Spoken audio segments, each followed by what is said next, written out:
Olá, boa noite a todos. Bem-vindo aqui à nossa live de hoje. E o nosso tema é a nova NR6 e o gerenciamento de riscos ocupacionais. Eu sei que não está fácil, né, para os profissionais de saúde e segurança do trabalho, para todas as pessoas envolvidas nos processos de saúde e segurança do trabalho, acompanhar toda a atualização das normas, né, de todos os dispositivos normativos que interferem sobre a saúde do trabalhador. Então, para isso, a gente está buscando trazer aqui para discussão a interferência dessas atualizações normativas com os processos de gerenciamento de riscos ocupacionais. A ideia é tentar fazer uma avaliação bastante voltada para colocar em prática, né? Como é que se lê o texto da norma e se transforma esse texto da norma em ações de gerenciamento na sua rotina profissional. Tá? E para discutir aqui a nova NR6, eu chamei a minha querida colega, auditora fiscal do trabalho, professora Mara Camisassa, que eu vou colocar aqui na live agora. Mara, boa noite. Antes de passar a palavra para você, eu vou fazer aqui uma brevíssima audiodescrição para fins de inclusão. Deixa eu só colocar aqui. Pronto, para fins de inclusão. Meu nome é Ana Luísa Orcades, eu sou auditora fiscal do trabalho desde do dia 9 de janeiro de 2007, comecei atuando no Acre, sempre atuei na área de saúde e segurança do trabalho, atualmente eu moro e atuo em Petrópolis, no estado do Rio de Janeiro. Eu sou uma mulher branca de 43 anos, tenho cabelo preto, assim, abaixo da altura do ombro um pouquinho. Estou com uma camisa vermelha, aqui em Petrópolis está bem friozinho, então eu estou com um casaquinho de moletom vermelho, estou de óculos e estou no escritório aqui da minha casa. Ao fundo tem várias bagunças, fotografias, objetos aqui de família, tem um vaso, um vidro com umas rolhas de vinho e o livro do Flamengo e a imagem do Divino. Cadê? Deixa eu ver se consigo. Aqui em cima, aqui atrás de mim, assistindo a live também. Certo? Então, Mara, bem-vinda. Vou pedir para você se apresentar para a gente começar a entrar realmente no tema da discussão. Ana, boa noite. Primeiro, tenho que agradecer seu convite, né? Sempre uma honra estar aqui com você, nessa oportunidade ótima aí da gente estar esclarecendo as novidades da NR6, né? Os impactos das alterações das NRs, né? Meu nome é Mara Camisassa, eu sou formada em engenharia elétrica pela PUC Minas. Estou no Ministério também desde 2000, na verdade, estou no Ministério desde 2007, novembro de 2007. Fui lotada em Cuiabá durante 2 anos e depois voltei para a minha cidade, é BH. Sou mulher branca, tenho cabelos curtos, pretos, estou no escritório da minha casa, usando roupa de frio também, porque aqui está muito frio. Só que o seu muito frio é metade do meu muito frio. Metade do seu, com certeza. Então, vamos lá, Mara, você fez parte da bancada de governo da NR6, certo? Isso, certo. Então, a gente vai aproveitar e poder trazer aqui um pouco assim, de discussão mesmo. Primeiro, como é que nasce uma norma, né? A norma não é alguém, simplesmente uma pessoa muito especialista naquele assunto que senta e reduz a termo tudo o que entende que é devido em matéria, né, de prevenção. Não é assim. As normas têm uma construção. Antes fosse, né, Mara? Se a gente pudesse pensar, a gente escreve cada coisa, né? Mas as normas são construídas de forma discutida, né, de forma tripartite. Então, existem várias forças que estão ali atuando e escrevendo aquele texto a várias mãos. Representantes do governo, no caso, a Mara lá estava como representante do governo, representante dos empregadores e representantes dos trabalhadores. Também tive a oportunidade de participar na discussão da 32, que ficou em suspenso, né, porque começou a pandemia, mas é um trabalho que não é fácil, né? A gente estuda até quase morrer, a gente produz material até quase morrer e tem que realmente assim, compreender que a norma não é escrita simplesmente por uma pessoa. A gente tem que negociar, né? Tentar achar aquele senso comum do que vai atender melhor a sociedade, melhor o mundo do trabalho, mas com a participação aí desses três atores, né? Mara, você quer falar um pouquinho antes da gente começar sobre esse processo? Só falando um pouquinho do processo, então, que começa com a IR, né, com a análise de impacto regulatório, que a gente faz um estudo, né, para ver, será que precisa de alterar a norma? Qual é o impacto de não alterar? Qual é a consequência de não alterar? Qual é a consequência da alteração, né? A gente tem uma etapa também que a gente chama de TPS, que é a tomada pública de subsídios, para saber o que a sociedade, o que os atores e todos os envolvidos aí acham da norma atual, o que está errado, o que pode melhorar.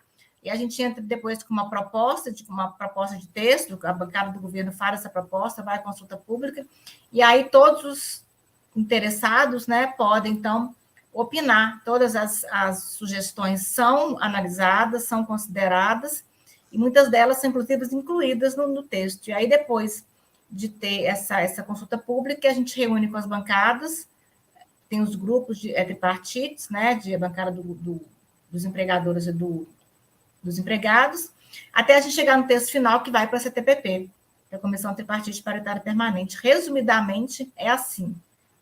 Antes fosse tão simples, né, Ana? É mole, gente, é mole. Você nem ganha cabelo branco, né?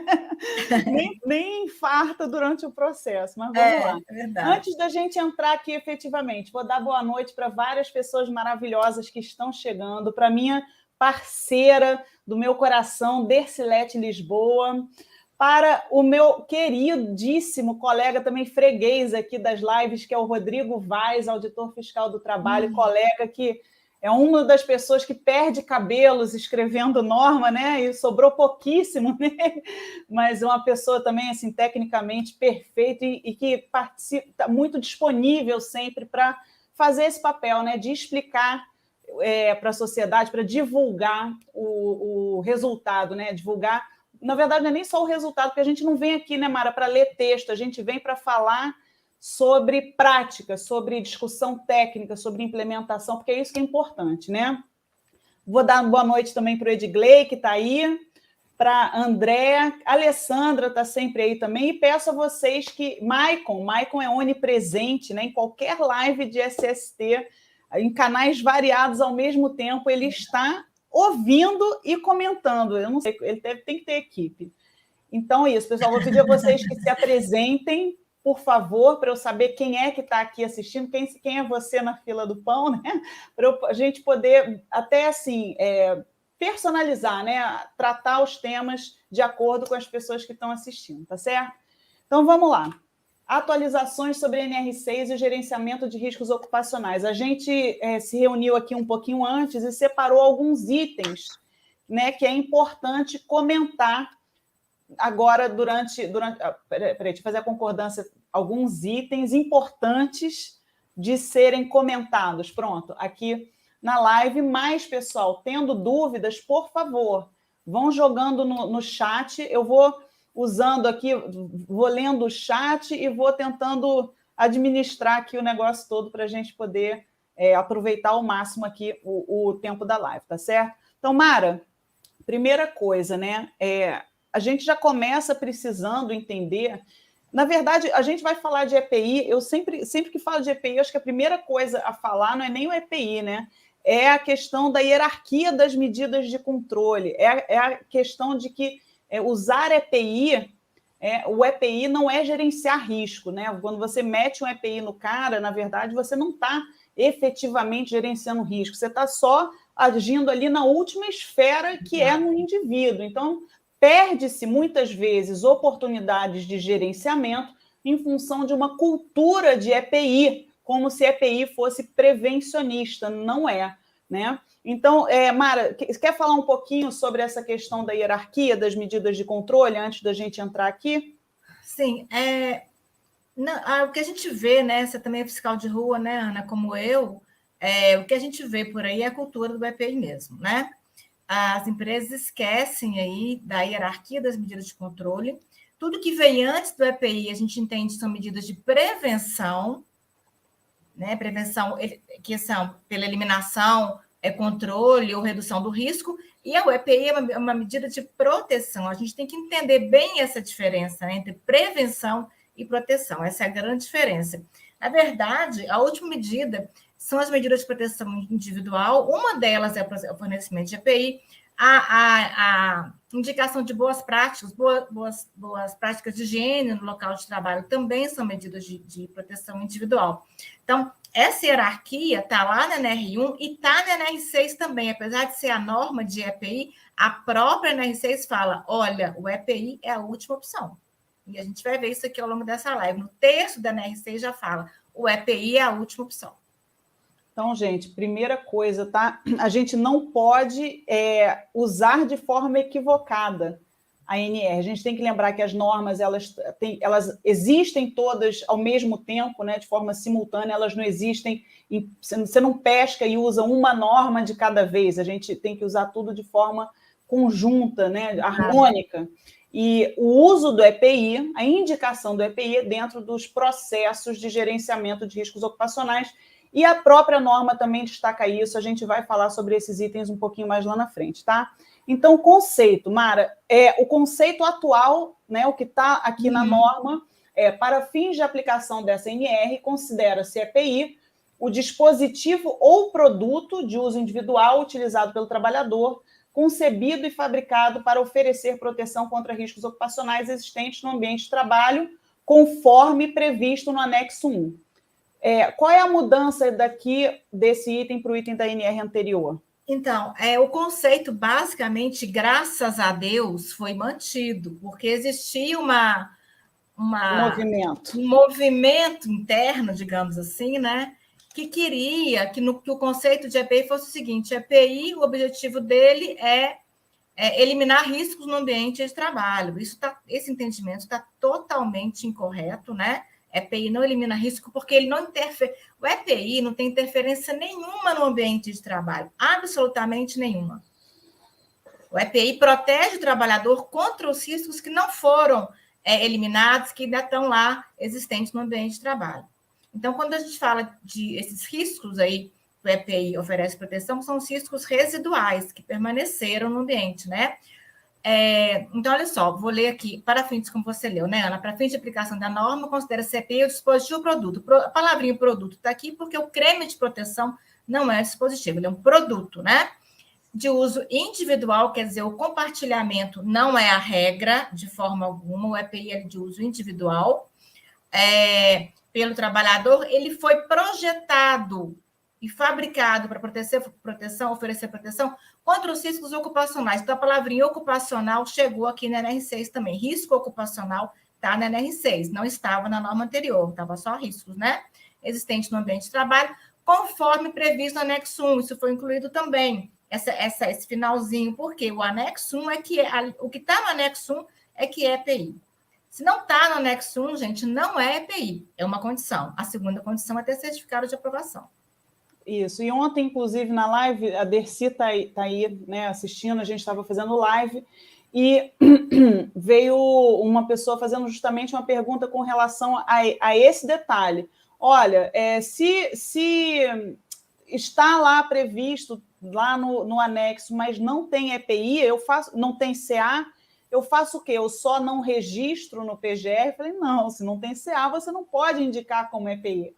Porque para ser EPI tem que ter CA e estar previsto no anexo 1, necessariamente as duas condições ao mesmo tempo. Senão, é qualquer outra coisa. Tem determinados dispositivos, por exemplo, jaleco do profissional de saúde, isso não é EPI, não tem CA. Não tem CA, não é EPI. Na verdade, ele é um equipamento de contenção, né? Está ali dentro das normas de biossegurança, mas não é um equipamento de proteção individual. Então, a gente não pode confundir. Touca de cabelo, né? Não é um EPI, não está ali para proteger de algum perigo que foi identificado. Tá? Então, uma coisa é o EPI, que tem CA e está no anexo. Outra coisa é todo o resto, tá bom?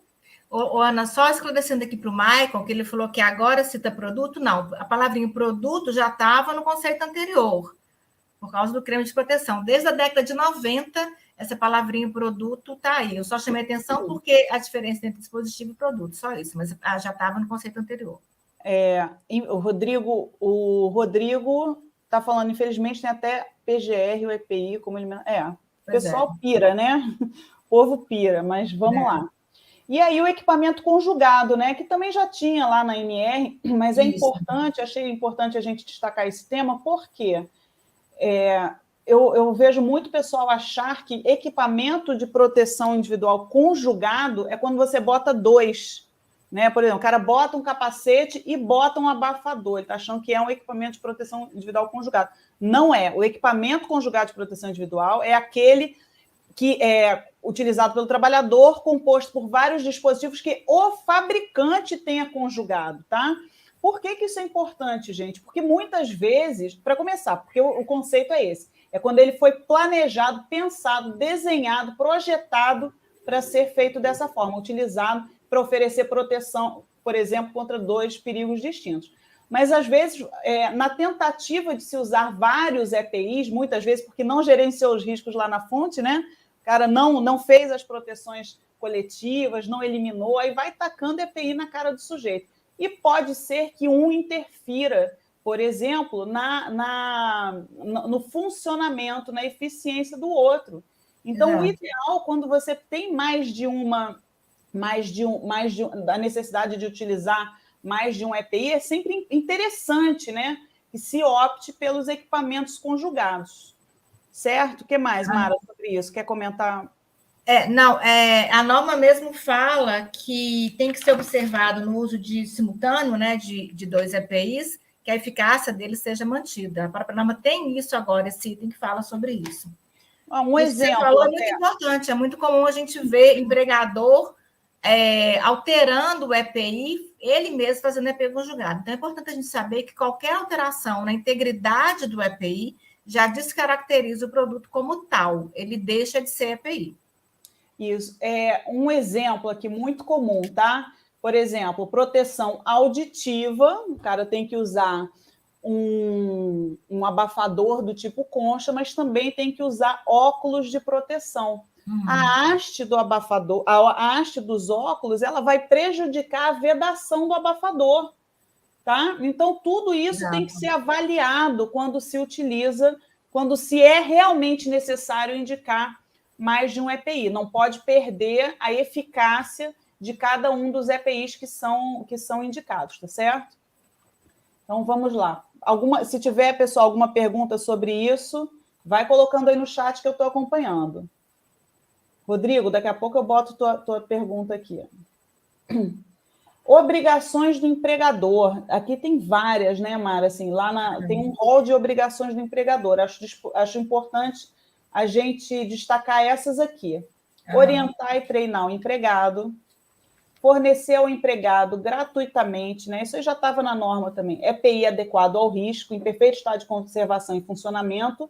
Agora vejam um detalhe. Nas situações previstas no subitem 15512 da NR1, e disposições gerais e gerenciamento de riscos ocupacionais, observada a hierarquia das medidas de prevenção. Mais uma vez. Importantíssimo, né, esse item?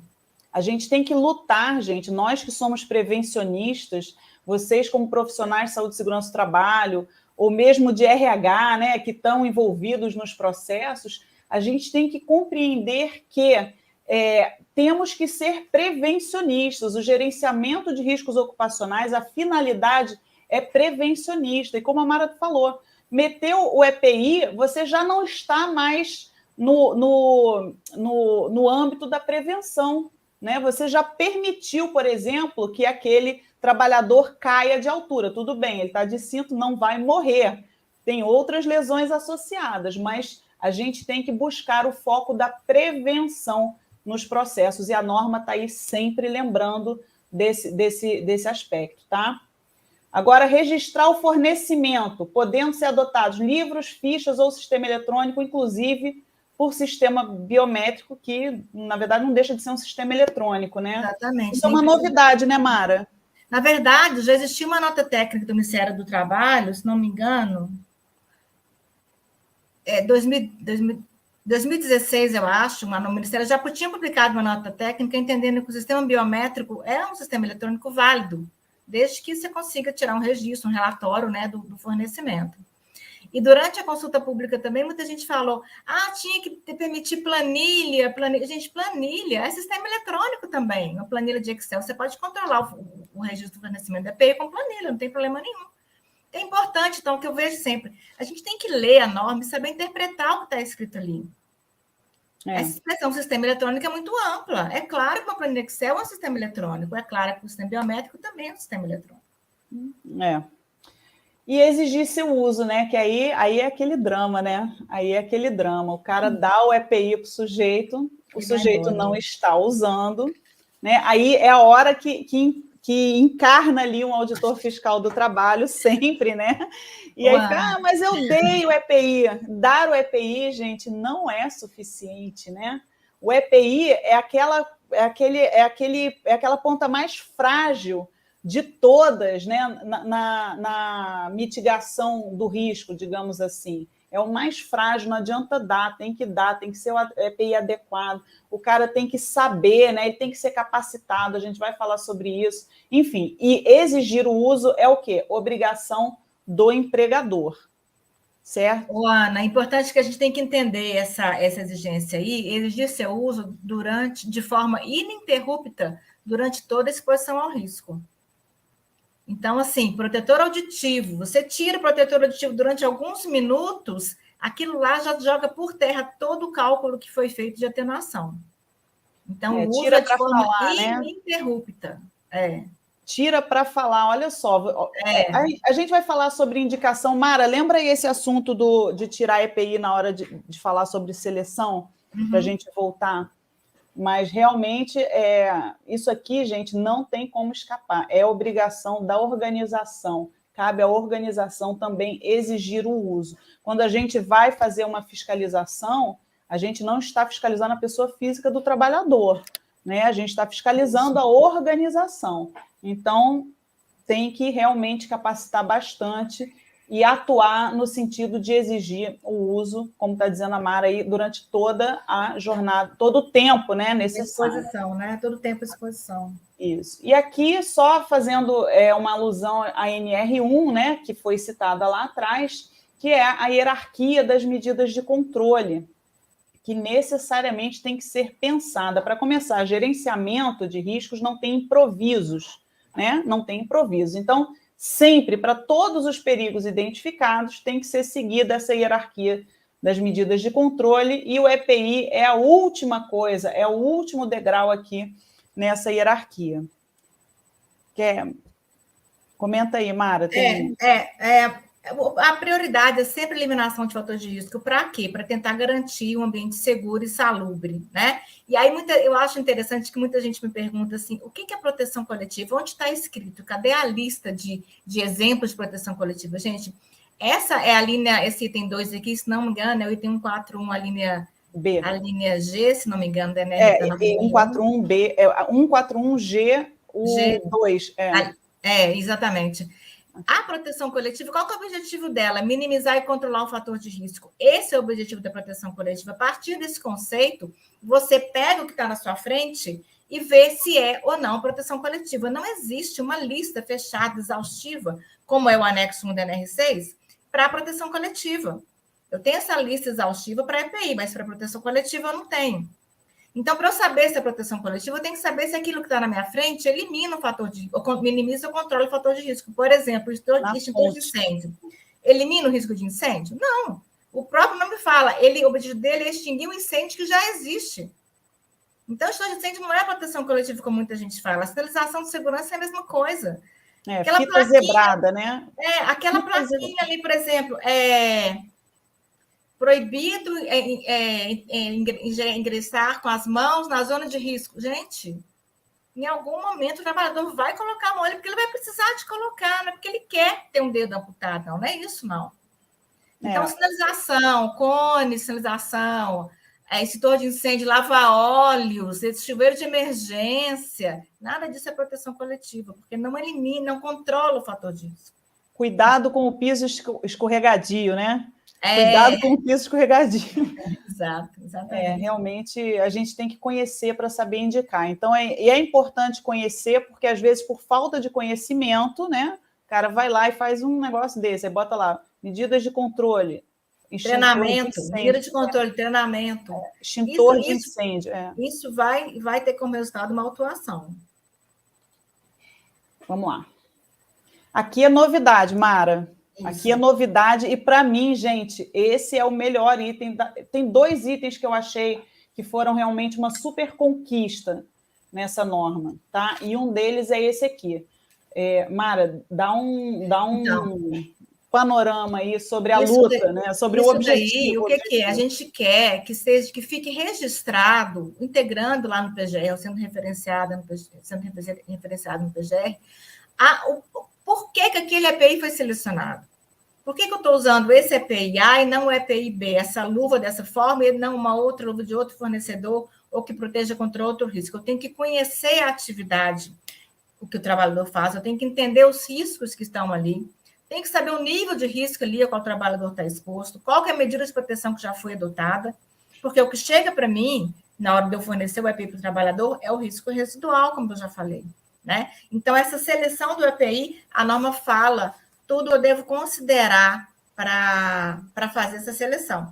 A atividade exercida, as medidas de prevenção, ou a lista do anexo 1, eu só vou selecionar o EPI que tiver lá na lista do anexo 1, eu tenho que saber a eficácia necessária que aquele EPI está oferecendo para o controle da exposição àquele risco, né? E não sei se você já está no próximo slide, Joana. Está no próximo, está no próximo. Tá. Então tá, a gente fala no próximo. Mas aqui só, gente, para reforçar. Fala. Não, só reforçando mesmo que sobre o registro desse, não só da seleção, como da entrega. Então, o processo todo tem que estar registrado. Pronto, então isso aqui, gente, é realmente uma obrigação a mais, tá? Mas é uma obrigação que é importante também para vocês que estão conduzindo os processos de gerenciamento. Dá muito mais segurança para vocês, que são aí os gestores de saúde e segurança do trabalho, de que essa indicação foi feita de acordo com a boa técnica, que foi considerado tudo que tem que ser considerado, tá? Então, registrar, produzir evidências, produzir documentação que demonstre que o EPI foi selecionado considerando o quê? Aí tem a lista toda que está no item 6.5.2 do que deve ser considerado na hora de selecionar o EPI. É muita coisa, gente, olha só, não tem como selecionar um EPI sem considerar isso aqui. Isso aqui já era feito, isso não é uma novidade, né? Se você faz bem feita a seleção de um EPI, é óbvio que você considerou a atividade exercida, que você considerou as medidas de prevenção em função dos perigos identificados. Olha que específico. As medidas de prevenção em função dos perigos identificados e dos riscos ocupacionais avaliados. Isso está te dando, na verdade, a segurança de que você efetivamente está gerenciando riscos da forma correta, né? Que você não simplesmente acordou e falou, vou indicar o plug de inserção. Por que você está indicando o plug de inserção, aquele plug, e não um abafador, por exemplo, né? Então, realmente tem que ser tudo registrado, esse momento da seleção dos EPIs também. Disposto no anexo 1, né? Quais são os EPIs, lembrando que, como a Dercy disse aqui no chat, a relação é uma relação exaustiva, não é uma relação exemplificativa, essa relação que está lá no anexo 1. Exato. Agora, eficácia necessária para o controle da exposição ao risco. Esse item é super importante estar aqui. E eu acho que a gente precisa perder até um minutinho aqui, utilizar um minutinho aqui para discutir essa linha, Mara. Olha só, as pessoas, eu acho que os profissionais que a gente vê no dia a dia aí, escolhendo o EPI meio que aleatoriamente. Eu quero uma luva para proteção contra corte, me dá essa daqui. Onde eu vou encontrar essa informação sobre eficácia, né? Uma das fontes mais importantes que a gente tem é o próprio CA. O certificado de aprovação dos EPIs, ele tem ali detalhes que vão te ajudar a identificar se aquela eficácia que ele está oferecendo é a que você precisa. E eu estava conversando com a Ana, eu sempre dou um exemplo nas minhas aulas, de uma lavanderia de enxoval hospitalar que eu fiscalizei, e o pessoal da área suja, que a lavanderia é dividida em duas áreas, a área limpa e a área suja. A área suja, o pessoal recebe, né, o enxoval hospitalar e faz a seleção, ali, a separação do material. E estava tendo muito acidente, muito corte e perfuração com esses trabalhadores na hora de fazer aquela seleção ali na área suja das roupas que vinham dos hospitais. Então, a gente foi entender melhor o que estava acontecendo, a gente viu que não estava havendo um descarte correto no hospital, lá na origem. Então, esse era um problema que tinha que ser resolvido. Mas, imediatamente, a gente tinha que entender por que os trabalhadores estavam tendo tanto acidente, sofrendo tanto acidentes, já que eles estavam usando luvas. E a informação que a gente tinha é que aquela luva era para proteção contra corte e perfuração. E aí eu fui ler o CA da luva. E aí eu descobri, isso foi lá quando eu entrei no Ministério, que tem níveis de desempenho. No CA, você encontra lá informação sobre os níveis de desempenho, ou seja, sobre a eficácia daquele EPI para determinados riscos. E no caso da luva, naquela situação, a eficácia, a luva para corte, ela tinha eficácia muito baixa para corte e para perfuração. A eficácia ia o nível de desempenho ia de 1 a 4, o nível de desempenho da luva era 1, tanto para corte quanto para perfuração. Então, a luva não era adequada para aquela situação, porque tinha um elevado risco de corte e de perfuração. Então, essa eficácia, a gente tem que conhecer o EPI. Às vezes, eu mesma ligo para fornecedor de EPI, já fiz isso várias vezes, porque muitas vezes o CA não me traz a informação que eu quero. Eu ligo para o fornecedor e converso com ele. É isso que o profissional tem que fazer. Ele tem que conhecer todos os detalhes daquele EPI para saber se a proteção que ele vai oferecer é adequada para aquele risco que você quer proteger. E considerando que ele conhece o risco, né? Considerando Exato. que ele identificou o perigo e que ele avaliou, que ele avaliou adequadamente. Porque também, gente, se você não tem informações precisas sobre aquele perigo, muitas vezes você pode errar, cometer um erro técnico, né? Na hora de indicar aquele EPI. A gente vai falar ainda um pouco sobre isso nos próximos slides. Tá? Mas... Pegando o gancho nisso que você falou, Ana, a Berenice Gelser fala que risco não reconhecido é risco não controlado. Exatamente. Exatamente. Essa frase diz tudo, né? A gente sempre fala, é o primeiro, essas etapas, né, de identificação preliminar dos perigos, de identificação dos perigos, reconhecimento e tudo, né? Ela é fundamental para o sucesso dos seus processos de gerenciamento de riscos e para tudo. Né? E a identificação correta. A gente vê muitos erros, por exemplo, na identificação dos agentes químicos. Né? O cara identifica os agentes químicos de forma equivocada e aí acaba que, em função de um problema na identificação do perigo, ele vai indicar o EPI errado e o trabalhador está se expondo ali, utilizando o EPI como se protegido estivesse, sem estar efetivamente. Então, gente, gerenciar riscos ocupacionais é um trabalho de uma responsabilidade absurda, né? Você está trabalhando com a vida de outra pessoa, com a vida de outras pessoas, né? De grupos de trabalhadores. Então, tem que realmente se dedicar bastante para poder atender essas normas. As normas são... a gente tem que entender que a norma, você não tem que lutar contra a norma, né? Você tem que entender a norma como uma importante e poderosa ferramenta de auxílio nos seus processos de gerenciamento. Então, fundamental, né? Vamos estudar a norma pensando nisso, em como essa norma pode te ajudar a otimizar seus processos de gerenciamento, tá? Aí falamos aqui um pouco sobre eficácia, exigências estabelecidas em normas regulamentadoras e nos dispositivos legais. Isso daí é muito importante. Eu acho que assim está passando batido por muitos profissionais que estão lendo a norma. A gente tem que saber o seguinte: por trás de toda palavrinha da norma tem uma intenção, né, Ana? Existe sempre uma intenção por trás do que está escrito. A intenção por trás aqui dessa linha E, do item 652, quando eu falo em dispositivos legais, é chamar, no caso aqui, por exemplo, da proteção respiratória, lembrar que tem uma portaria hoje que exige a utilização do PPR quando a empresa for fazer a seleção de EPIs do tipo proteção respiratória.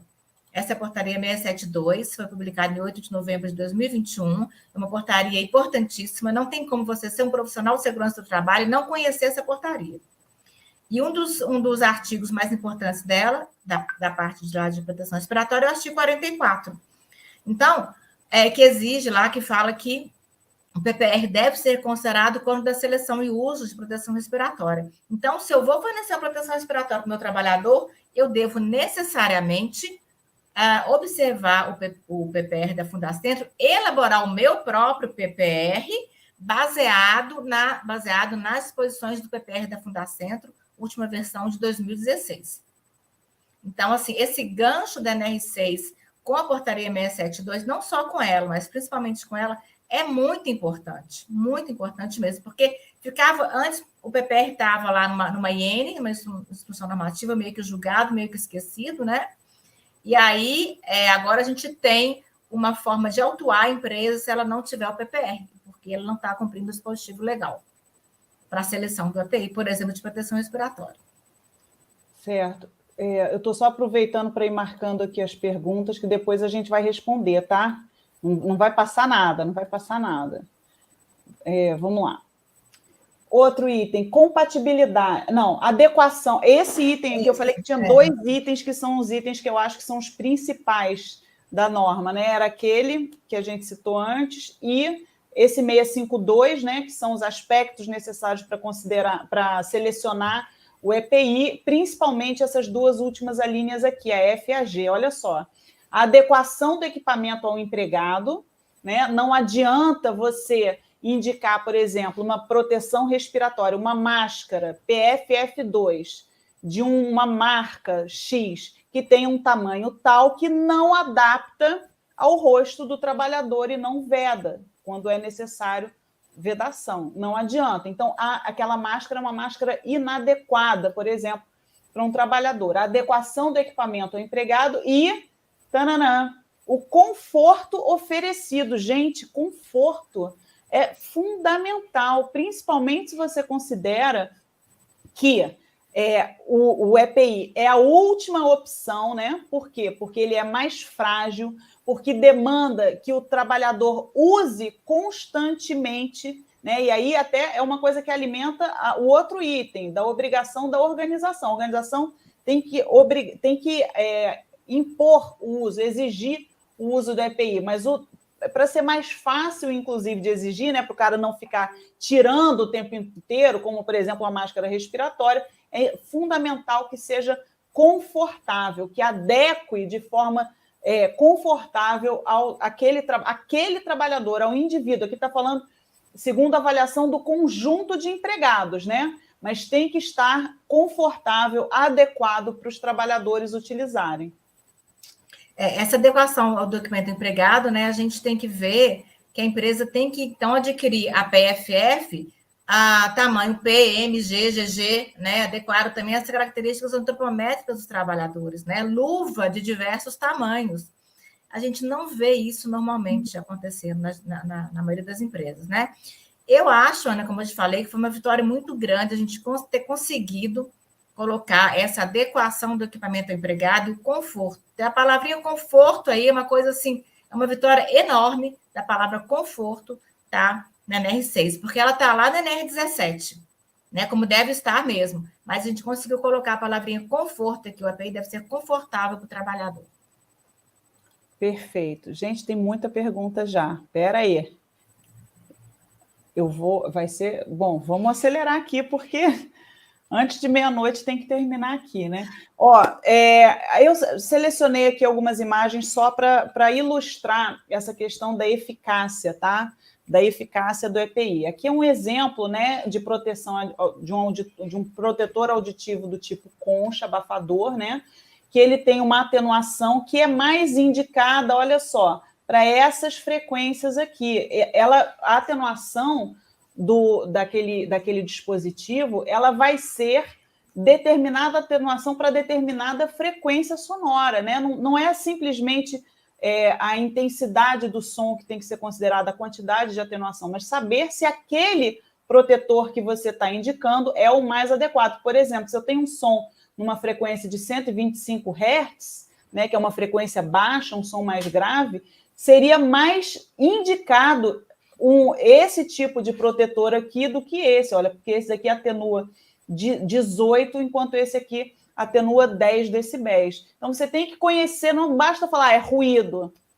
Que ruído é esse? Quais são as características desse ruído? Quanto de atenuação eu preciso? Qual é a frequência? Só conhecendo todas essas características, você vai conseguir indicar corretamente o EPI para aquele perigo. E aqui é o outro exemplo, que exatamente o que a Mara estava comentando ali atrás, né? Que é a questão da luva, luva para proteção contra agentes mecânicos e químicos. Então, assim, tirei isso aqui da internet, tá, gente? Não é propaganda de ninguém, não. Mas é só uma imagem da internet para mostrar que você tem que conhecer o CA daquele equipamento. O EPI obteve resultado de nível de desempenho tal para XYZ aqui, com valores variando de 1 a 4 para abrasão. Então, valores de 1 a 4 para abrasão, rasgamento e perfuração, e 1 a 5 para corte, sendo 1 o pior resultado, em que 3, resistência à abrasão, 1, resistência ao corte por lâmina. Se eu estou querendo indicar um EPI justamente para resistir ao corte por lâmina, não é esse, certo? Não é esse. Não pode ser a luva com o CA 34570, porque ela é o pior resultado possível para corte por lâmina, certo? Então, vamos, por favor, conhecer as características para poder indicar corretamente e não incorrer num erro técnico ali na hora de indicar o EPI, porque o cara vai estar usando, né? Quando você está utilizando o EPI, acaba partindo do princípio que está protegido, né? Acaba se expondo ali a uma situação sem estar utilizando a proteção correta. Por isso que o EPI é a última opção, porque ele é a última barreira entre o trabalhador e o risco. Né? Exatamente. Vamos lá. Outros itens aqui. Para as organizações dispensadas de elaboração do PGR, deve ser mantido registro que especifique as atividades exercidas e os respectivos EPI. Isso, inclusive, foi tema da live de ontem. Tema não, né? Foi um dos assuntos comentados na live de ontem. O que as empresas que não têm que fazer PGR, o que elas têm que fazer? É um salvo-conduto? Salve-se quem puder, né? Não, não é. Existem todas as outras obrigações. A única coisa que está dispensada é a constituição do documento, Programa de Gerenciamento de Riscos, né, do inventário de riscos e do plano de ação, mas todas as obrigações em gerenciamento de riscos, elas estão mantidas. São obrigações da organização. Tá? E uma das obrigações aqui é manter o registro que especifique as atividades exercidas e os respectivos EPI. É claro que vai ter poucos, né? Se você não identificou exposição ao agente químico, físico e biológico, por exemplo, você talvez tenha um EPI ali contra acidente, né? Uma luva de malha de aço, por exemplo, para evitar corte, enfim. Mas tem que manter esse registro aqui. E ainda sobre a seleção do EPI deve ser realizada pela organização com a participação do SESMIT. Óbvio, né, gente? É óbvio que se você tem um SESMIT na sua organização, quem melhor do que os membros do SESMIT para poder indicar corretamente, tecnicamente, essa indicação é uma indicação técnica, tá? Quem melhor do que os profissionais técnicos em saúde e segurança do trabalho para poder indicar corretamente. Então, quando houver, claro, após ouvidos os empregados, os usuários, necessariamente, né? Se a gente vai ter que falar de conforto, de adequação, não pode escolher selecionar um EPI sem ouvir os empregados, os usuários e a Comissão Interna de Prevenção de Acidentes, CIPA, ou nomeado.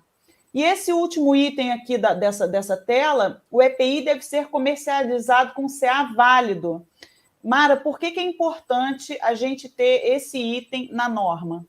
Bom, primeiro, esse item vale para o fabricante, importador e o comerciante, né? Ele é importante porque quando a empresa, isso é um norte para a empresa, né? Quando a empresa for adquirir o EPI, a primeira coisa que ela tem que fazer antes de adquirir é dar uma olhada lá no site do Ministério do Trabalho, CA EPI, verificar se o CA daquele EPI está válido. Com o CA válido, é garantido que o EPI oferece a proteção que consta lá, está expressa, está registrada no CA. Aí eu vou adquirir o EPI com o CA válido. Adquiro hoje o EPI, o CA está válido. Daqui a 2 meses o CA vence. Eu posso continuar usando o EPI? Posso. Posso continuar usando o EPI com o CA expirado, desde que eu tenha comprado na data da compra, o CA estava válido. Agora, eu tenho que observar também, a partir daí, da expiração do CA, né, eu tenho que, não só da expiração, mas a partir da compra do EPI, eu tenho que observar 2 coisas. O prazo de validade do produto, enquanto obrigatório pelo Código de Defesa do Consumidor, né? Todo fabricante, fornecedor de produto é obrigado a informar o seu prazo de validade, não é diferente para a EPI. Então, vou poder usar o EPI só até até o vencimento do prazo de validade ou da vida útil, né? Essa partezinha da vida útil não está expressa na norma, mas ela é importante porque a vida útil do EPI varia muito em função das condições de uso, das condições ambientais, né? Imagina um ambiente muito úmido ou com uma concentração de poeira muito elevada, a máscara respiratória vai ter uma vida útil inferior do que outra usada num ambiente com características diferentes. Então, a partir do momento que eu tenho que considerar o CA válido na compra, eu também tenho que considerar outros parâmetros para uso do EPI. Certo, perfeito. Vamos lá. Seleção. Aí aqui um item que faz um link direto com a NR1. A seleção do EPI deve ser revista nas situações previstas no subitem 15446 da NR1 quando couber. Gente, isso aqui é o óbvio, né? Se a gente entende quando é que tem que selecionar um EPI, é óbvio que a seleção vai ter que ser revista quando mudarem aspectos relativos ao gerenciamento, aos riscos ocupacionais. Né? Eu trouxe o item 15446 porque ele é importantíssimo, é aquele item da NR1 que mostra que o processo, né, os processos a avaliação de riscos é um processo contínuo, não é uma coisa estanque que acontece a cada ano ou a cada 2 anos. Não é um processo contínuo. A situação dos 2 anos para avaliação de riscos é uma situação de exceção, não é a regra, é só quando nada disso ia acontecer. Só que as organizações são vivas, né? Qualquer empresa é viva, é feita de pessoas, os processos são vivos. Então não tem como tudo estar estanque ao longo do tempo. Tá? Por isso que é uma exceção. Ou seja, implementou medidas de prevenção para avaliação de riscos residuais, reviu a avaliação de riscos e, sempre que necessário, né, quando couber, rever a seleção do EPI. Por exemplo, olha, o cara está usando o EPI, naquele momento eu consegui instalar uma proteção coletiva que, inclusive, dispensa o trabalhador de utilizar o EPI, né, que é o objetivo. O objetivo é que não se precise utilizar o EPI. É claro que eu vou ter que rever isso para poder retirar o uso do EPI do trabalhador, ou qualquer outra situação, mudou a característica, né? Mudou qualquer coisa, às vezes até na organização do trabalho, precisa indicar um EPI diferente, óbvio, vai ter que rever essa seleção, lembrando que isso tem que gerar também registros, tá? Vamos lá. Mais alguma coisa aqui, Mara? Quer falar sobre esse item? Alguma coisa? Tanta coisa para falar. É isso mesmo. Sempre que houver alguma alteração, muita gente pergunta mesmo, qual que é o prazo de validade do PGR? Não tem prazo de validade, nenhum programa de segurança do trabalho tem prazo de validade. Toda hora que acontecer algum evento aí daquelas alíneas, tem que ser revisto o programa. Ele tem que refletir a realidade da empresa. Vamos. Quando do fornecimento do EPI, a organização deve assegurar... Aqui também, esse item é um item que a gente tem que explicar um pouquinho. Olha só. Nunca se dá o EPI para alguém sem capacitar, né? Sem prestar as informações, sem que o trabalhador saiba utilizar. Nunca. Sempre que você indicar o uso de EPI, necessariamente tem que fazer isso aqui, ó, prestar informações ao trabalhador.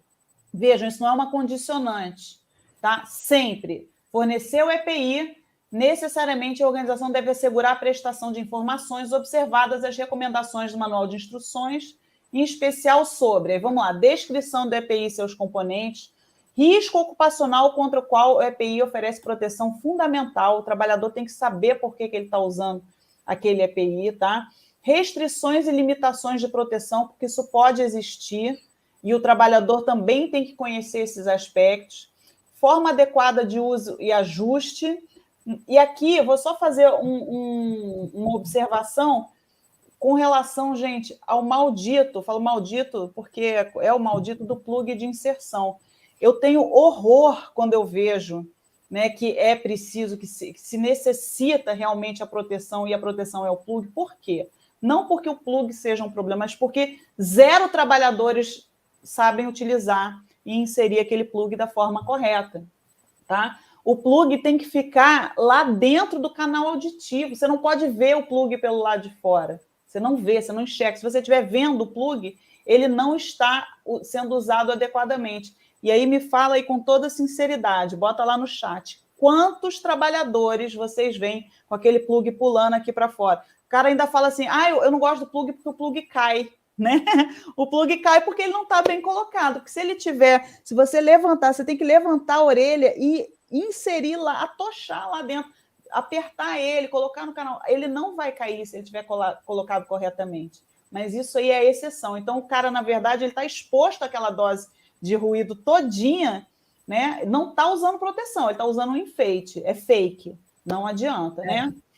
Manutenção, substituição, limpeza, higienização, guarda e conservação. Então, fundamental, essas informações aqui, elas necessariamente precisam ser passadas para os trabalhadores e gerar registros, né, Mara? E uma coisa importante para a gente lembrar que agora na NR6 tem um glossário, e lá mostra para a gente a diferença entre limpeza e higienização. Gente, pelo amor de Deus, Mara, desculpa, vou ter que botar um comentário aqui. O quê? Na tela. Ai, meu Deus do céu. Pelo amor de Deus. Ai, que horror. Ai, me deu até um negócio aqui esquisito. Esse eu nunca vi, esse é novidade. Vai lá. Você estava falando... Eu queria falar do glossário, que o glossário fala sobre limpeza e higienização, que são importantes de ler o glossário, tem uma diferença entre limpeza e higienização. Limpeza é um procedimento mais simples, né? Água, sabão, pronto. Higienização, eu preciso de um produto, né? Um produto, processo, procedimentos aí diferenciados para fazer a higienização do EPI. Então, tem essa diferençazinha. E o treinamento? Sim. Então, a DARPA, então, fala o seguinte, a gente tem 2 procedimentos. Um é prestação de informações, obrigatória sempre. O treinamento com relação ao EPI que é fornecido, ele deve ser realizado quando as características do EPI exijam treinamento. Quando a atividade também exige aquele treinamento, né, em função do EPI a ser usado. Então, isso ficou um pouco meio, assim, subjetivo, na verdade, né? Mas a gente, estudando, lendo um pouco mais, por exemplo, de novo, caso de proteção respiratória. O PPR, ele exige treinamento de usuário. Ele exige que o usuário saiba fazer os testes lá. Ele tem que fazer o teste de vedação, que é para ver a vedação adequada, né? E o teste de verificação. Então, tem treinamentos obrigatórios que o PPR prevê. Então, nesse caso, por exemplo, de proteção respiratória, não é nada subjetivo. Está escrito no PPR e a gente já viu que o PPR, o Programa de Proteção Respiratória, ele é obrigatório quando do fornecimento de proteção respiratória. Então, EPIs que exijam que o uso requer um uso mais, digamos assim, complexo, né, com cuidados maiores, vão requerer um treinamento. Quando a gente fala de treinamento formal, em sala de aula, com explicação, com lista, com certificado. A prestação de informações, ela tem que ser registrada também. Claro, apesar de não estar escrito dessa forma na norma, ela tem que ser registrada para eu saber se foi prestada informação ou não. Mas o treinamento, inclusive, tem que ser observado as definições da NR1 com relação ao treinamento, e lá na NR1 fala que tem que ter certificado. Todo treinamento tem que ter certificado. Então, o treinamento é um processo mais formal mesmo. Aqui é o exemplo, né? Eu coloquei essa imagem só para a gente visualizar, né, a questão do plug de inserção. Eu procurei, gente, uma imagem de um equipamentozinho que eu vi. Não, equipamento não, na verdade, é uma peça para dar treinamento para o uso do plug de inserção, do plug de espuma. E é uma peça que é uma representação do aparelho auditivo, só que feito de silicone transparente, é maravilhoso. E aí você coloca o plug lá dentro, né, e vê que o plug ele não pode ficar visível do lado de fora, e realmente não é assim que as pessoas utilizam. Olha só, ele está puxando a orelha para cima, ninguém faz isso, né? Realmente ninguém faz isso. Bom, esses eram os principais itens, a gente já estourou muito o tempo que eu tinha pensado. A ideia era que as lives não passassem de 40 minutos. Mara, já falhei. Mas vamos tentar responder as perguntas. Eu separei e tem mais uma aqui. Eu separei as perguntas aqui do pessoal e vamos lá. Vou botando na tela, a gente vai tentar fazer um ping-pong, tá? Para não deixar ninguém sem resposta. Elaine, capacete de motociclista é EPI? Aí vou voltar, você responde. Tem CA, né? Para ser EPI... Está no anexo 1? Está no anexo 1 e tem CA. Então, para qualquer pergunta que você tiver para saber se é EPI, você vai ter que ver se tem CA e se está no anexo 1. Se sim, sim. Se não, não. Simples assim. Mas capacete de motociclista não é EPI porque não tem CA, tá? Cristiane, e as cintas de segurança da coluna? Mesma coisa. Não é EPI também, tá? Não tem EPI para risco ergonômico, né? Não existe isso. Então, cinta lombar não é EPI. Nem não está no anexo 1, não tem CA. Não é EPI. Maicon, interessante que EPI sem CA, como luvas descartáveis, toucas, esses devem estar à disposição dos trabalhadores. Olha só, não existe EPI sem CA, tá? Não existe EPI sem CA. Existem vários tipos de luvas, algumas, como por exemplo, algumas luvas de procedimento, elas não têm o CA, portanto, elas não são EPI, elas são equipamentos de contenção.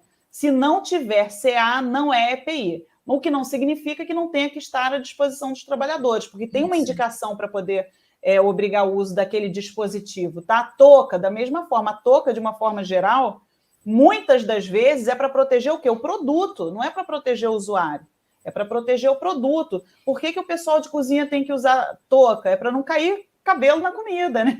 Basicamente, assim, grosseiramente falando. Mas não é porque não é um EPI que não tem que estar disponível para os trabalhadores, porque é fornecido para o trabalho, né? Aquela diferença quando a gente estuda direito, começa a estudar direito do trabalho, para o trabalho e pelo trabalho. Esse é para o trabalho, tem que ser fornecido gratuitamente para os trabalhadores.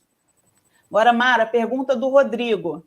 Teve alguma mudança acerca do SPQI, do Sistema de Proteção SPIQ, proteção individual contra queda. Não teve, porque não teve nenhuma alteração no anexo 1. Na verdade, não teve nenhuma alteração, assim, a lista de EPIs não sofreu alteração. A gente teve algumas alterações assim, pontuais, mas que, com relação à relação de EPI, não mudou nada, tá? Não mudou nada. Tem uma previsão aí de alteração, mas não é por agora, não. A planilha em Excel não tem assinatura do empregado. Oi? Ótima pergunta, eu tinha visto essa pergunta. A planilha em Excel não tem assinatura do empregado informando que, de fato, ele recebeu aquele EPI. Tem problema? Claro que tem. Quando eu falei que a planilha Excel é um sistema eletrônico que pode ser usado para o controle da empresa, é óbvio que ela tem que imprimir aquela planilha para cada empregado, para o empregado assinar o recebimento. Como que eu vou saber que ele recebeu o EPI? Ou algum o outro sistema biométrico, já, pelo fato de ser biométrico, ele já é tipo individualizado, né? Vou colocar o dedinho lá e o EPI vai cair para mim lá naquele painel lá, né? Cada um de um jeito. Mas mesmo para o sistema biométrico, a norma exige que seja permitido extrair relatórios. Então, assim, usa a planilha Excel, ok, mas imprime e o empregado tem que assinar. Tiago Eufrásio, muito importante esse ponto do uso do EPI. Temos que envolver a gestão da empresa na segunda, não sei o que é o na segunda, mas assim, eu até botei esse comentário para cá, gente, porque gerenciamento de riscos necessariamente demanda deixa eu tirar a apresentação daqui, o envolvimento das pessoas de decisão nas organizações, né? Não existe um sistema de gestão sem a participação, um sistema de gestão eficiente, resiliente, sem a participação da alta direção das organizações. Isso aí está lá na ISO 31000, não é invenção da NR1, né? Não é invenção brasileira, está lá na norma ISO 31000, a importância da participação das pessoas de decisão nas organizações em todos os sistemas de gestão.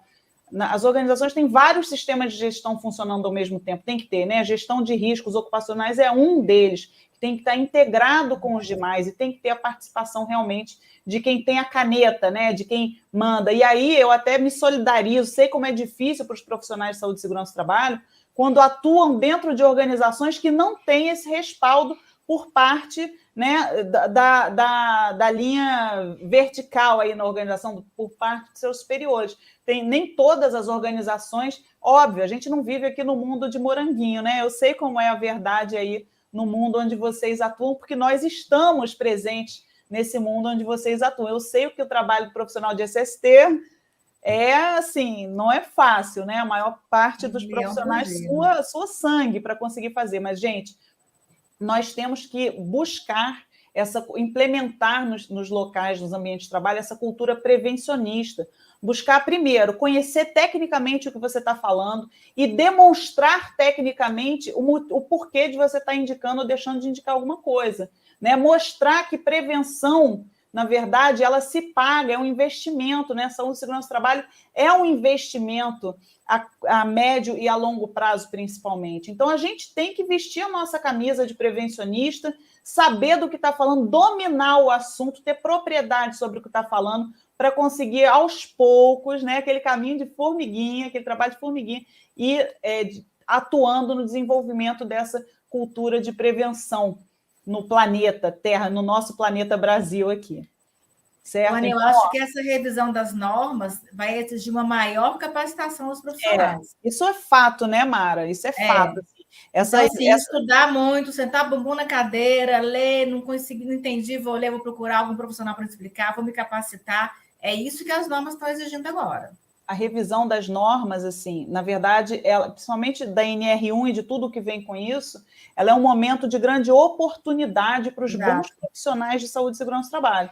Porque a gente sabe desse necromercado de saúde e segurança do trabalho, de empresas que fabricam papéis que não promovem transformação no meio ambiente de trabalho. Gente, eu não nasci ontem, eu faço o que eu faço aqui há quantos anos? Sei lá, faz a conta aí. 16. Nem sei. 17, né? 16. 16, eu sou 16. É isso aí. Há muitos anos, não foi ontem, a gente sabe que tem um número enorme de empresas que promovem um desserviço para toda a categoria dos profissionais de saúde e segurança do trabalho, que é muito difícil competir com eles, né, Mara? O cara que vai lá, que vai passar um tempo na organização, vai investir em capacitação, né, que tem que investir em capacitação, tem que saber o que está falando, que vai investir em equipamento, como é que ele vai concorrer com o sujeito que cobra R$150 o pacotão SST? É difícil, é claro que é difícil, mas, gente, é o trabalho, porque isso aqui é o caminho da valorização dos profissionais. Eu estou até vendo aqui na live, eu separei pergunta aqui do Reinaldo Bonfim, foi nosso aluno lá no curso PGR Vivo, e ele comenta muito sobre a transformação de postura que ele teve quando aprendeu a atuar como um líder nos processos de gerenciamento de riscos ocupacionais. Né? A valorização que ele, inclusive, conseguiu a partir de quê? De capacitação, de se colocar ali como um gestor e não como o cara da Xerox, que imprime papel e que entrega EPI. Então, realmente, gente, não é fácil, mas os resilientes, né, têm que seguir em frente, porque se destacar agora, você tem ferramenta para se destacar nesse mercado. A Alessandra está sempre aí também. Gostaria de tirar uma dúvida. A perda auditiva também pode ser pela via óssea, mesmo fornecendo protetor auricular. A audiometria, ela permite identificação de perda óssea e perda neurosensorial, né? Via aérea, né? A perda auditiva ocupacional é considerada neurosensorial, via aérea, né? Lembrando que a gente escuta pela nossa caixa craniana toda. Na verdade, o fato de você usar um protetor auditivo, né? O fato de você usar só protetor auditivo não significa que você vai deixar de ouvir. Você vai ouvir também pela caixa craniana. O ruído tem impacto, Ana, no nosso corpo todo, não é só na audição. Eu tive uma aluna que deu um depoimento sensacional. Ela falou que ela tinha sensacional, sim, né? Considerando aí as condições. Ela tem uma irmã surda e ela mora na Bahia, em Salvador. E quando o bloco de carnaval passava em frente à casa dela, a irmã dela ficava muito nervosa, muito agitada. Porque o som é uma onda mecânica que tem impacto no corpo todo, e a irmã dela sentia isso, e ela era surda. Então, vou te contar uma coisa aqui, gente. Olha só, minha sogra, ela agora está aposentada, mas ela é professora de surdos. Sabe o que ela dava aula para os surdos? De dança. Pois é. Olha só. Dança para os surdos. Exatamente. Eles dançam descalços, né? E sentem a vibração. Olha que coisa. Sente. É uma onda mecânica, ela tem impacto no corpo todo. E as perdas, né?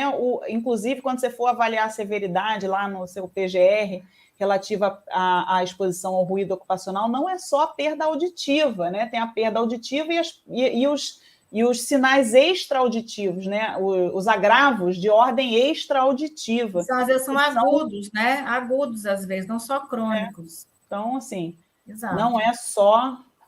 Por isso que não adianta também, né, gente? Só tacar EPI e correr por braço. Exatamente. Reinaldo, é obrigatório colocar no PGR os EPIs em relação aos riscos da atividade?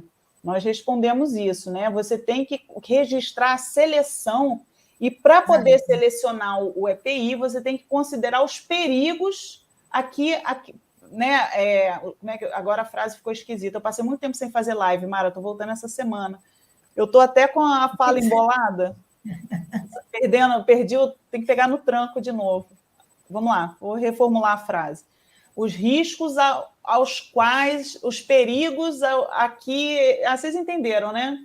Me ajuda aí com essa frase. Os perigos aos quais o trabalhador está exposto. Pronto, que o perigo, né, para o qual esse EPI é indicado. Oferece proteção. Estava difícil aqui, estava difícil, mas é isso. Sim, você vai ter que registrar, né? Você vai ter que promover o registro da seleção, não é que tenha que ficar dentro do seu PGE, vai virar aquela bíblia cheia de papel, mas você tem que manter esses registros, porque esses registros têm que ter rastreabilidade, tá? E tem que ser de acordo com os perigos que foram indicados lá no PGR. Aqui um comentário que não foi só a Vivian que falou, né? Até o Maicon também comentou, que o Maicon também trabalha com prefeitura, né, em Goiânia, se não me engano, mas é um pouco difícil trabalhar na seleção quando a empresa adquire por licitação. Gente, a empresa adquire baseado em quê? Exato. Né? Não pode ser um obstáculo, porque, como eu disse, você já seleciona, e se você é um profissional técnico e seleciona da forma correta, você já considera todos aqueles aspectos, né? Você desempenho, né? Eficácia. Claro, você não pode estar selecionando sem isso. E se você tem uma indicação, você não pode comprar outro EPI. Na verdade, esse item ele vem para resolver só, é para facilitar a vida do profissional, né? Porque ele já fazia isso, pelo menos em teoria. O Maicon está comentando também que a informação da escolha do EPI vai ajudar muito no item do PPP em relação à eficácia e eficiência dos EPIs no novo PPP IN 128. Eu não sei falar sobre PPP, só confio o que o Maicon está falando, porque esse assunto... Na verdade, o PPP é um evento previdenciário, e eu entendo que o que está aí não muda, o PPP, lá para a social, que ele está falando, porque o que vai constar lá tem que ser, lá pede, por exemplo, o uso efetivo pelo trabalhador. A redação da norma não muda o PPP, gente. O PPP é legislação previdenciária, que usa algumas informações das normas regulamentadoras, a NR 697. Mas não muda o que está lá no PPP, não. Na minha opinião, não muda nada. E aí o Jackson está falando, né? A empresa leva em consideração o valor e não a qualidade. Gente, se comprar um EPI que não está indicado, está errado, tá? Está errado. Então, assim, é o barato que sai caro. Optam pelo mais barato no processo de licitação. Espero agora conseguir justificar a escolha. Exato. A ideia é essa, né? Máscara facial total é a mais indicada para realizar trabalhos na área suja da área hospitalar? Edgar, tem que fazer o programa de proteção respiratória e tem que ter indicação técnica de cada proteção de acordo com o programa de proteção respiratória, tá? Aqui a Bianca está afirmando, né?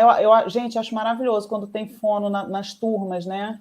O fonoaudiólogo do trabalho enriquece muito, e essa discussão sobre a proteção auditiva é o fonoaudiólogo do trabalho, o profissional mais habilitado a discutir tecnicamente isso. É importante realizar audiodosimetria por bandas de oitava para a seleção dos protetores auriculares. O EPI, estamos acabando, o EPI, ao ser testado, mesmo que seja consultado previamente informações contidas no CA, bem como junto ao fabricante, é desafiador estimar qual será a eficácia para não expor o trabalhador ao acidente. Eu não sei se eu concordo muito com isso, não, porque você tendo as informações do CA, de nível de desempenho, da eficácia do EPI, conversando com o fabricante, tirando suas dúvidas com o fabricante, eu acho que tem uma chance muito grande de identificar qual que é a eficácia daquele EPI com relação ao risco que você pretende proteger. Principalmente se você está atuando do lado de cá também, né? Na capacitação do trabalhador, no uso correto, tudo isso. Então, assim, você tem aspectos técnicos para se resguardar de que está fazendo a indicação correta e de que está cercando por todos os lados, né? Para poder o uso do EPI dar certo. A Dani está perguntando: preciso ser fidedigno ao CA que consta no PGR? Ué, não sei se eu entendi essa pergunta, mas assim, se você indicou o EPI específico para aquele perigo, você vai ter que respeitar o que você indicou, tá? Pode ser que você indique mais de um CA para passar para o setor de compras, mas tem que ser o que você indicar, né? O que você registrar é o que tem que ser cumprido. Você não pode indicar um EPI com CA tal, por exemplo, que vai ter uma eficácia específica. Todos são luvas. Você vai indicar o CA tal, que é o melhor, que tem a eficácia indicada para o perigo que você está avaliando. Aí vai o setor de compra e compra uma outra, que não é adequada para aquilo. Está errado, né? Você está... a sua seleção não foi respeitada, então tem que ser fiel, sim, ao que você indicar. A Eliane está perguntando se precisa colocar na ficha de EPI, além do CA, a data de fabricação do EPI. Você não vai saber a data de fabricação, não precisa saber a data de fabricação, você precisa de saber se o CA estava válido na data da compra. E nas fiscalizações, se a gente tem alguma dúvida, a gente pede a nota fiscal de compra para a empresa. Vou botar aqui o comentário do Rodrigo. Esquecem, não. Ele quis dizer, não esquecem de dar o like e curtir, não. Vamos ser mais colocou não depois. Conhecimento compartilhado. Pessoal, isso faz diferença para a gente que está aqui nessa terça-feira, 9h da noite, aqui produzindo conteúdo para vocês. Então, por favor, deem o like lá na live e, se puderem, sigam também os nossos perfis lá no Instagram, para quem tem Instagram. Eu vou botar aqui de novo o nome. Aí tem outros comentários, né, falando ainda de cinta lombar, tem uma porção de perguntas, eu não vou conseguir responder todas, que a gente já estourou bastante o tempo, mas eu vou, enquanto eu mexo aqui para botar os outros banners passando, vou pedir para a Mara fazer aqui um encerramento, ver se ela quer falar mais alguma coisa, e depois eu fecho também. Ô, Ana, a norma, ela está bem enxuta, uma redação muito boa, muito simples da gente ler. Tem muita coisa que a gente não falou, é importante que todo mundo leia, que entenda. Eu queria mandar um abraço para o Rodrigo Vaz, não sei se ele está aí ainda, sou fã também do Rodrigo. Para a Decilete, não conheço a Decilete pessoalmente. Ah, tá perdendo. E para o Silvio Teixeira, viu que o Silvio Teixeira está aí também, colega que era de Cuiabá, não sei se é ainda. Eu estava com ele agora então, no evento. Top também. Não vi o Silvio aí, gente. Bem-vindo. E quero te agradecer também o convite.